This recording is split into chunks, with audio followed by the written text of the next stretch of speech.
Hello. Mag-unbox tayo ngayon ng item galing sa Lazada. Ito ang tinatawag natin na 360 rotating mop wet.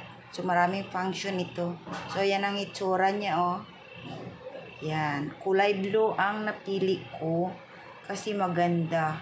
Medyo mataas ang kanyang price compare mo sa iba.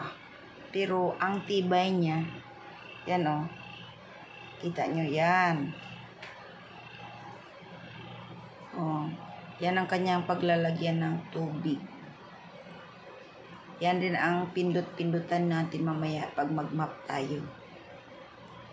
So, yan ang kanyang pad na iparotate natin sa ating sahig para maalis yung dumi, mga alikabok, ano pa. Pwede natin yang gamitin kahit nasa ang sulok ng ating bahay kasi iikot-ikot din yan siya. So, ilagayan natin siya. Ay, mali. Itong isa, ay, tama yun. Tama yung paglagay kanina sana. Yan. Baliktad lang. So, yan na. Tapos, isa na naman, ilalagay natin.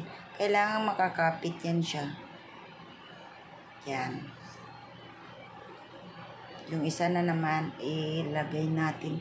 Yung parang baston. Yan. Inaayos pa.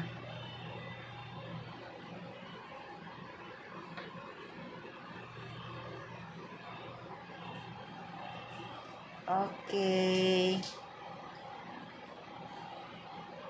Naayos pa, inaayos. Yan. So, yan na ang kanyang itsura sa mga ganyan.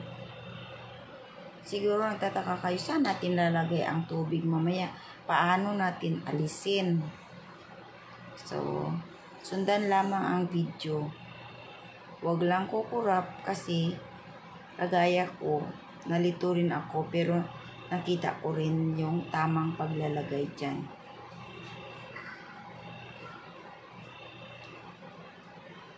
Yan o, ganda o. Yan, ganda. So, mahaba rin ang kanyang handle. Yan na. Yan, kahit na ikot-ikutin mo yan, iikot-ikot lang din yan sa sahig natin. Diyan natin nilalagay ang tubig. Diyan. Alisin natin. Okay, ganyan lang. Okay, yan na siya, oh. Buksan mo ang takip at diyan mo ilalagay ang tubig sa loob.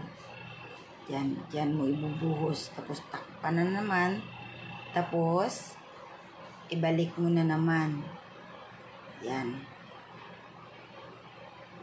Tapos, yung sa dulo, yun ang pindot-pindutin mo habang nagamap ka. Yan o. Kasi, lalabas ang tubig dyan. Yan. So, habang pinipindot mo yon, lumalabas ang tubig. At saka, patuloy ka na sa pag-map mo. Yan. Yan, iganyan mo. So, thank you.